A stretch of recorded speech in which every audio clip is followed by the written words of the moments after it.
The shuttle doors hissed open, and Commander Jakob Reeves stepped onto foreign soil for the first time in his military career. His boots touched the crystalline platform of Velkara, homeworld of the Quilxothi Empire, and every instinct he'd honed over 15 years screamed that something was wrong.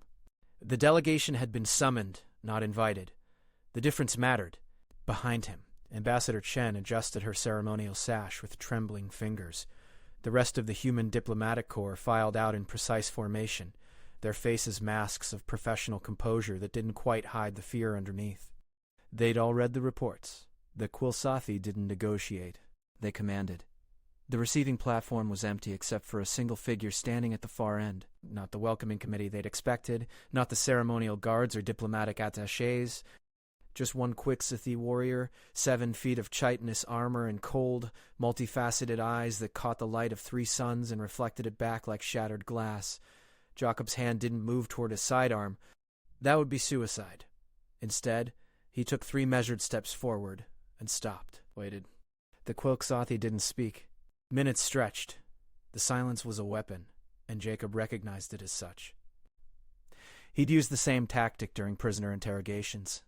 Let the quiet grow until it becomes unbearable, until the subject breaks it themselves and reveals something they shouldn't. He didn't break it. A sound finally cut through the stillness, not from the warrior, from somewhere behind the towering crystal spires that ring the platform. A child's cry, high and desperate, speaking words in a language Jakob didn't recognize but understood in his bones. The Quilxothi warrior's mandibles clicked twice. A warning. Jakob kept his eyes forward, but his peripheral vision caught movement between the spires. 2 small figures, humanoid but not human. Children. They stumbled into view, the larger one dragging the smaller. Both wore rags that might have once been clothing. Both had skin the color of deep water and eyes too large for their faces. The warrior shifted its weight. A threat. Jacob had a split second to make a decision that would define everything that came after. He could maintain protocol, stay in formation, pretend he saw nothing. That was the diplomatic choice, the safe choice. The larger child fell and the smaller one couldn't hold them both up. They collapsed together on the crystalline ground, and Jakob heard something that punched through every layer of military training and political necessity. "Please," the larger child whispered in broken standard. "My sister cannot walk. She needs medicine. Please." Jacob moved before his conscious mind caught up with his body. 3 steps took him out of formation. Ambassador Chen hissed something behind him. He ignored her. 5 more steps and he was past the Quilxothi warrior who made a sound like grinding stone but didn't strike. The children looked up at him with eyes that had already seen too much death. The older one, maybe 8 years old by human standards, tried to shield the younger with their own body. A gesture of protection that was simultaneously brave and futile. "I'm not going to hurt you," Jacob said quietly. He crouched slowly, making himself smaller, less threatening. "What's your name?" "Mira." The child's voice was barely audible. "My sister is Kes. She cannot walk. Our planet was taken. We were brought here to serve, but Kes is broken. They will discard her. I cannot carry her anymore. I am too tired." Kes was maybe 5, her legs twisted at angles that made his stomach turn. Old injuries, poorly healed or never treated at all. She watched him with the kind of stillness that came from living with constant pain. "Will you carry her?" Mira asked. "Just to the medical center? I tried, but I cannot." "Will you carry her too?" The question hung in the air like a blade. Behind Jacob, he heard Ambassador Chen's sharp intake of breath. He knew what she was thinking, what they were all thinking. This was a test. This was a trap. The Quilxothi didn't show mercy to the weak. They certainly didn't expect other species to do so. If he picked up this child, if he showed compassion, he would be revealing a vulnerability that could be exploited. But Kes was looking at him with those 2 large eyes, and her sister was shaking with exhaustion, and Jakob had spent 15 years following orders that sometimes kept him awake at night. He slid his arms under Kes's small body and lifted. She weighed almost nothing.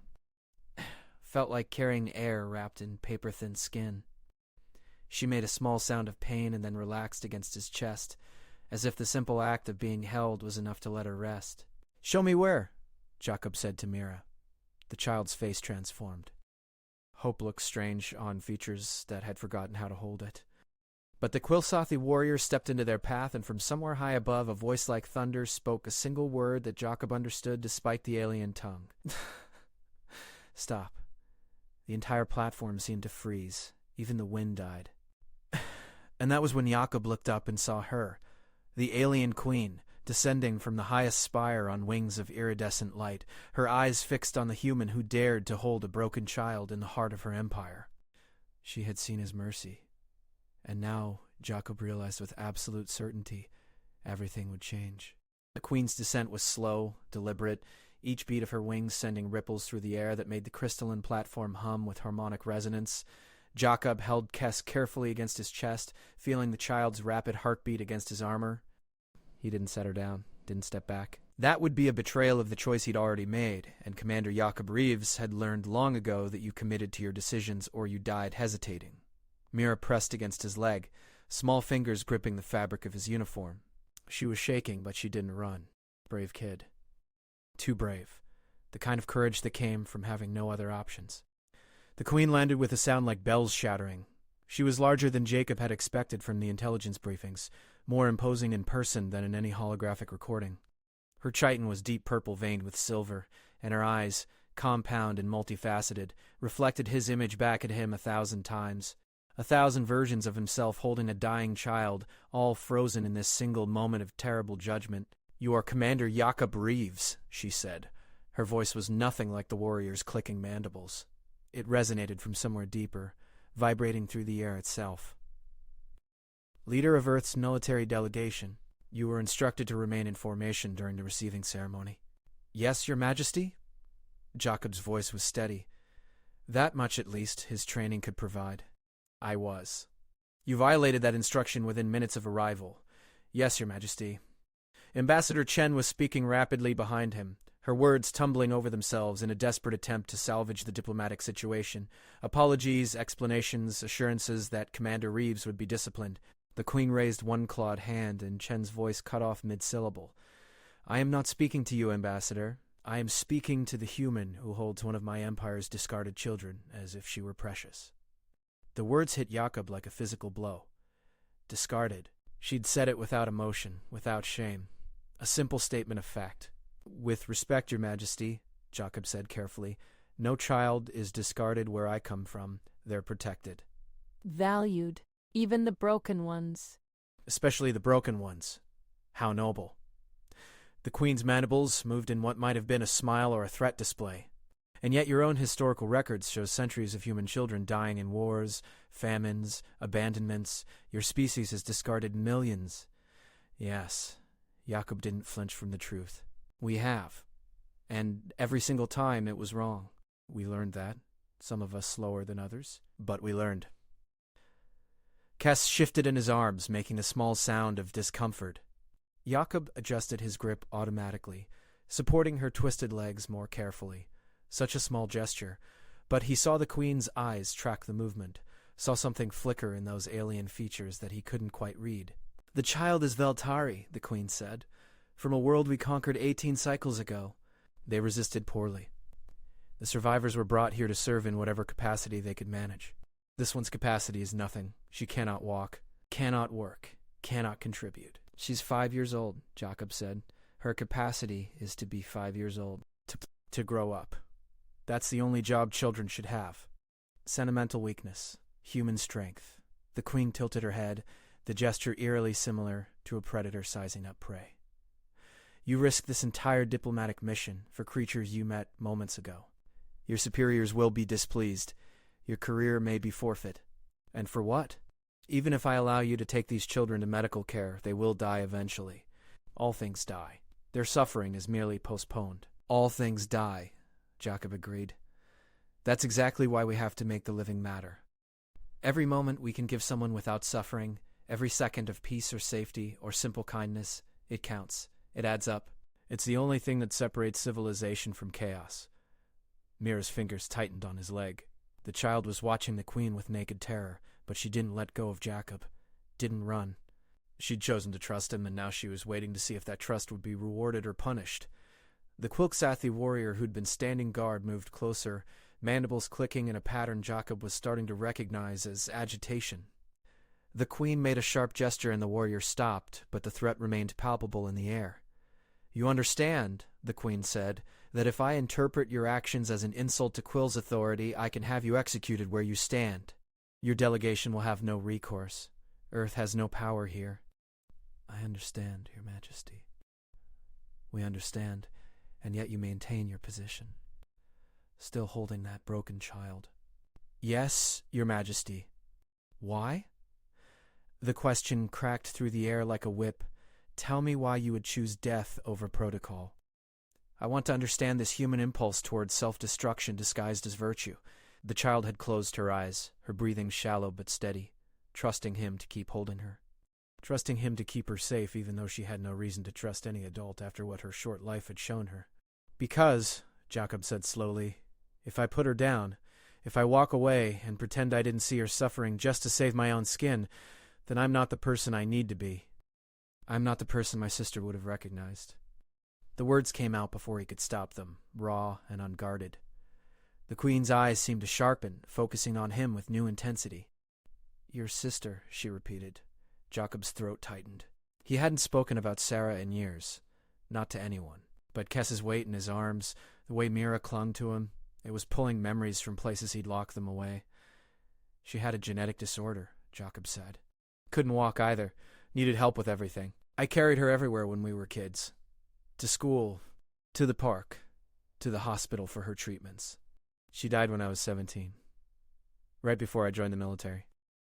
The platform had gone completely silent. Even Ambassador Chen had stopped her diplomatic maneuvering.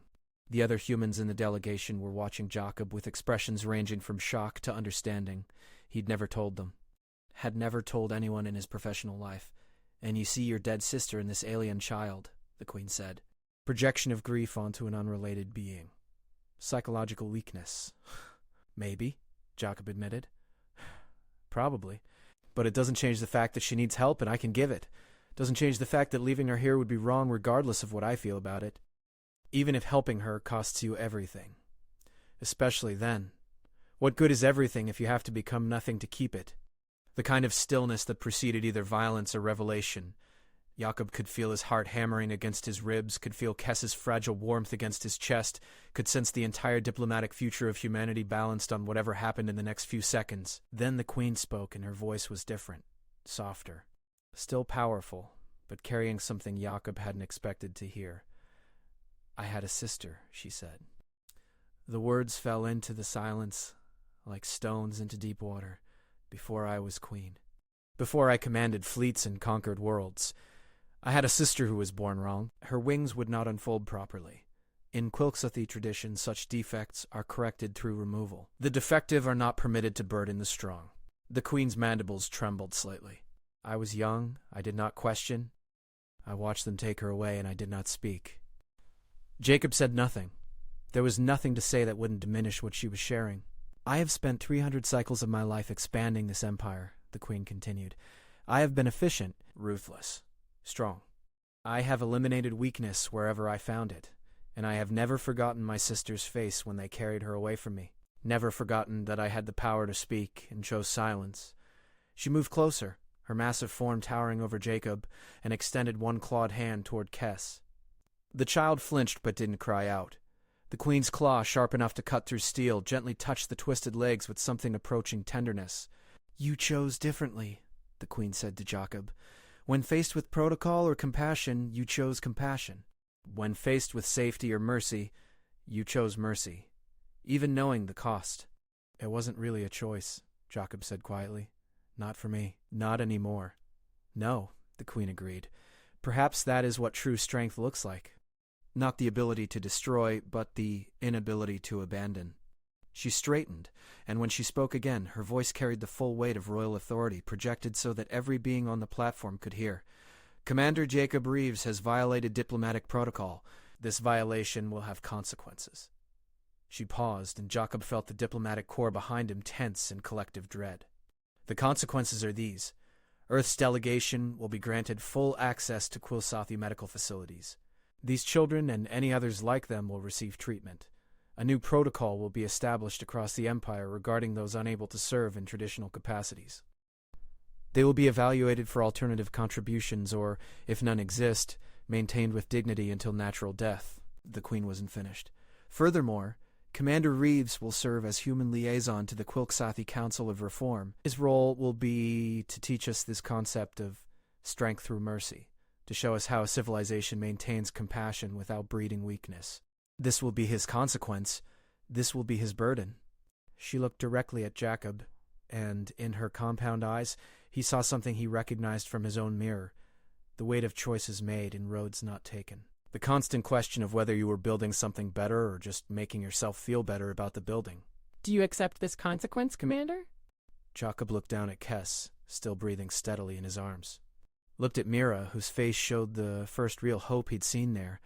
Thought about Sarah, who never got to grow up, who never got to see what the world could be when people chose right over easy. "Yes, Your Majesty," he said. "I accept." "Then carry her," the Queen said softly. "Carry her to the medical center. Show my people what it looks like when strength bends to lift the fallen rather than stepping over them." Jacob started walking. The Quilksathi warrior moved aside without being ordered. The delegation parted behind him, and Mira walked beside him, her small hand in his free one, guiding him toward a future none of them had imagined when they stepped off that shuttle. The Queen watched them go, and in the privacy of her own thoughts, she whispered a name she hadn't spoken in 300 cycles, her sister's name. A small act of remembrance, a tiny crack in the Empire's foundation of ruthless efficiency. Sometimes that's how civilizations change. Not through war or revolution, but through one person choosing to carry a child who cannot walk, and another person seeing that choice and remembering what they'd lost when they chose differently. The medical center was 3 kilometers from the platform, built into the side of a crystal mountain that glowed from within.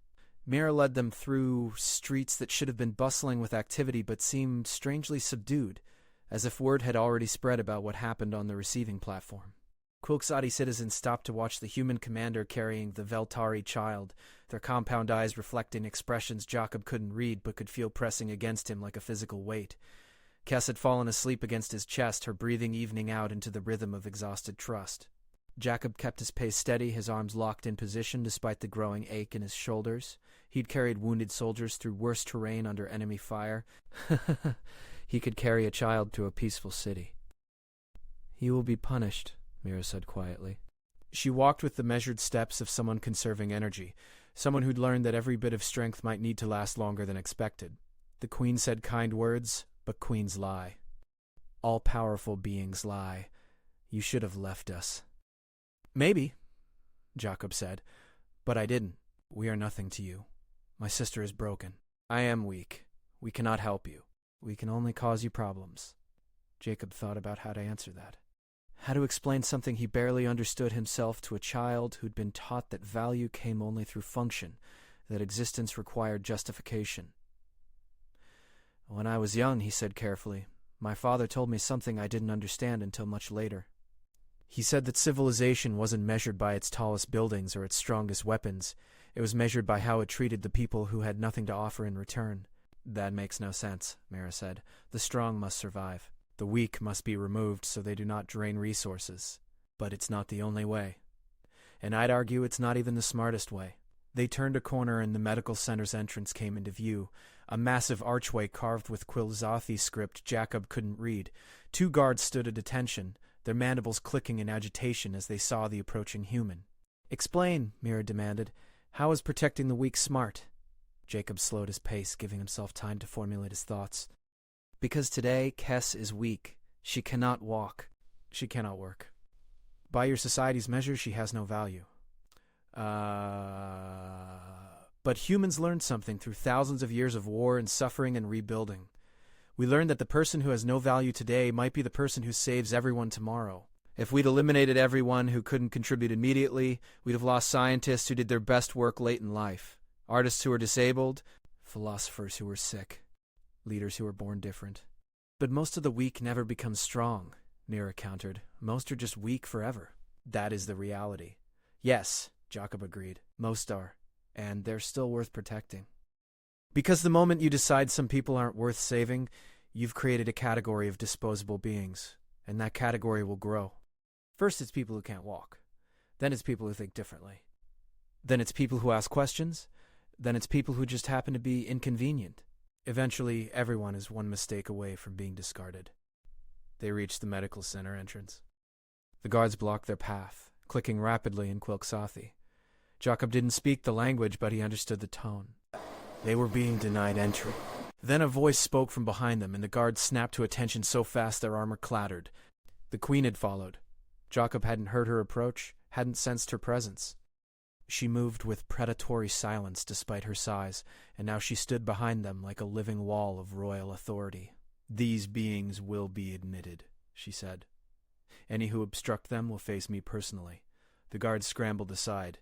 Inside, the medical center was a marvel of crystalline architecture and advanced technology. All sharp edges and cold efficiency, Quilxathi medical personnel moved through the corridors with purposeful precision, attending to warriors recovering from battles Jacob could only imagine.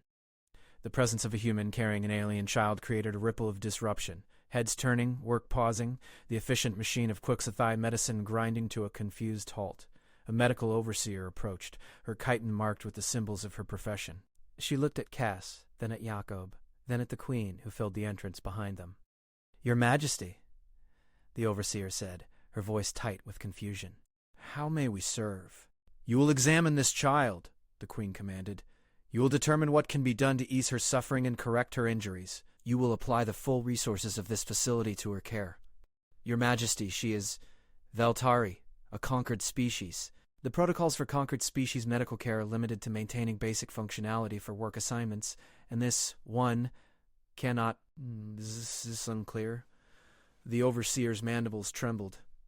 "No, Your Majesty. It is very clear." Dr. Vaishon, then proceed. The overseer gestured to a team of medical technicians who rushed forward with a hovering examination table. Jacob gently laid Kess down on its surface, the child's eyes fluttering open as she left the security of his arms. She reached for him, small hands grasping at air, and Jacob took one hand in his. "I'm right here," he said softly. "These people are going to help you. I promise I won't leave." Kess's eyes locked onto his face, searching for truth in his features. Whatever she found there was enough. She nodded slightly and let the medical team begin their examination. Mira pressed against Jacob's side, watching the technicians with the wariness of someone expecting pain. Jacob's free hand came to rest on her shoulder, a gentle weight of reassurance.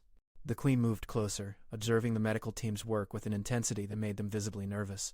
They worked faster, their movements sharp and efficient, scanning Kess with devices that hummed and chimed. The overseer's face, if it could be called that, showed increasingly disturbed patterns of color as the scans progressed. Finally, she turned to the queen and spoke in a voice carefully controlled. "Your Majesty, these injuries are extensive and old. The child's legs were broken in multiple places and received no treatment. The bones healed incorrectly. She has been in constant pain for approximately 3 of her people's years. In addition, there are signs of malnutrition and several untreated infections. It is remarkable that she survived at all." Jacob felt something cold and sharp settle in his chest. 3 years. Kess had been suffering for 3 years, and no one had helped her. No one had cared. "Can you fix her?" he asked, his voice rougher than he intended. The overseer hesitated. "We can re-break and reset the bones. We can treat the infections and address the malnutrition.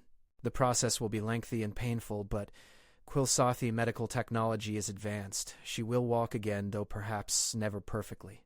She will be significantly improved." "Then do it," the queen said. "Begin immediately." "Your Majesty, the resources required are irrelevant. Begin immediately." They moved Kess toward a surgical chamber, the child's hand slipping from Jacob's grasp. She cried out, a small sound of fear, and Jacob stepped forward instinctively. A guard moved to block him, but the queen's voice cut through the moment. "Let him accompany her." He gave his word he would not leave. The guard stepped aside. Jacob followed Kess into the surgical chamber, with Mira trailing behind him like a shadow. The room was filled with equipment that looked more like instruments of torture than medical devices, all gleaming edges and pulsing lights. Kess was transferred to a surgical platform, her small body nearly lost among the machinery. "This will hurt," the medical team leader explained, speaking directly to Kess for the first time. "We will provide pain management, but you will feel discomfort. The bones must be rebroken before they can be properly set. Kaza, will you hold my hand?" she asked in her small, trembling voice. Jacob moved to the platform's side, taking her hand in his. "Yes, the whole time. Even when I scream?" This child, who had every reason to distrust adults, every reason to believe she'd be abandoned when things got difficult, Was asking for confirmation that he'd stay even through the worst of it. "Even when you scream," Jakob promised. "Especially then. I won't let go. I swear it." "Okay, I am ready." How could she be? But she was brave, and that was different. The procedure began, and Jakob discovered new depths of what endurance meant. Kes did scream. The pain management helped, but re-breaking bones was agony no drug could completely mask. Her small hand crushed his with desperate strength, her whole body arching against the restraints that held her steady. But Jakob didn't let go, didn't look away, didn't flinch. Mira watched from the corner, tears streaming down her face, her whole body shaking. But she didn't run, didn't hide. She bore witness to her sister's suffering because that was the only thing she could do, and the Queen watched it all. Stood in the doorway of the surgical chamber and observed every moment of the long, brutal hours of bone reconstruction. Jakob caught her gaze once during the worst of it, when Kes's screams had faded to broken whimpers and the medical team was working on the most damaged sections of her legs. The Queen's expression was unreadable, but her mandibles moved in patterns that might have been distress or might have been contemplation. Finally, after what felt like years compressed into a single endless day, the chief medical technician stepped back. "The bones are reset," she announced. "The infections are cleared. She will need time to heal and physical therapy to relearn proper walking mechanics, but the worst is done." Kes had passed out from exhaustion somewhere during the final hour. Her hands still gripped Jakob's, even in unconsciousness. Her face was peaceful now, the lines of constant pain finally smoothed away by proper medical intervention and the mercy of sleep. Jakob gently disengaged his hand, though it took effort. His fingers were numb from her grip, his back screaming from hours of standing in the same position. But he'd kept his promise. He'd stayed. Mira rushed forward and climbed onto the platform, curling up next to her sister with a fierce protectiveness that needed no translation. The medical team moved to separate them, but Jakob shook his head. "Let her stay." The Queen spoke from the doorway. "Commander Reeves, you should rest. There are quarters prepared for the human delegation." Jacob looked down at the two children, finally safe, finally receiving care. Then he looked at the Queen. "With respect, Your Majesty, I prefer to stay here. Just for tonight. To make sure they know someone's watching over them." "You gave your word to a child," the Queen observed.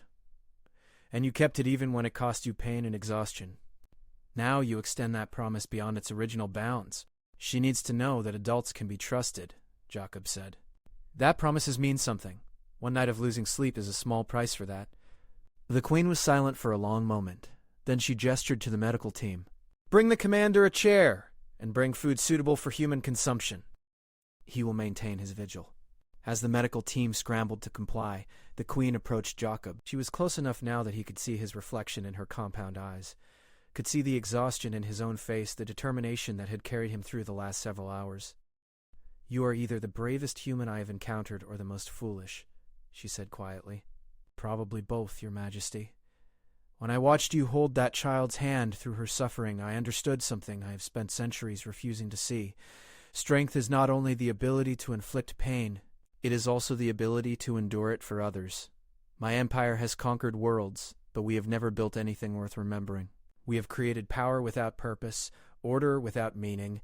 Jakob didn't know how to respond to that, so he simply nodded. The Queen continued, her voice taking on a quality Jakob hadn't heard before.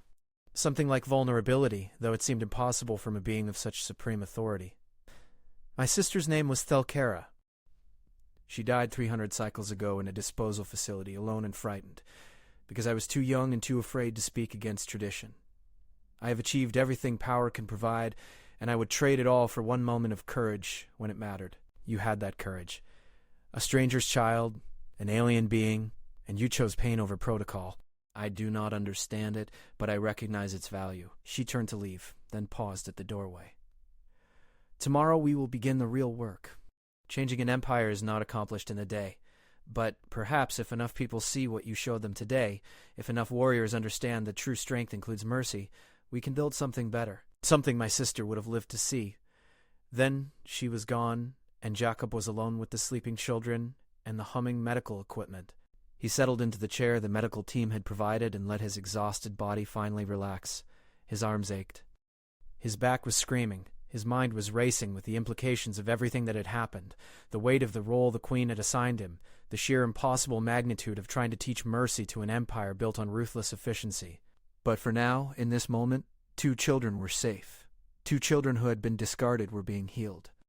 And that was enough. Jacob closed his eyes, but he didn't sleep. He'd promised to watch over them, and he would. Some promises were too important to break, even for rest. In the darkness behind his eyelids, he saw Sarah's face, remembered carrying her to her last hospital appointment. Remembered how light she'd felt, how fragile, how precious. Remembered making a promise at her funeral that he'd never let fear stop him from doing what was right, never let protocol override compassion. He'd kept that promise today, and tomorrow he'd find a way to keep it again. That's all any of us can do, he thought. Keep the promises that matter, carry the ones who cannot walk, build the world we wish we'd been born into. Outside, Velkhara's 3 suns began to set, painting the crystalline city in shades of amber and gold. And in the medical center, a human commander kept watch over 2 alien children, proving that sometimes the strongest foundations are built on the simplest acts of kindness.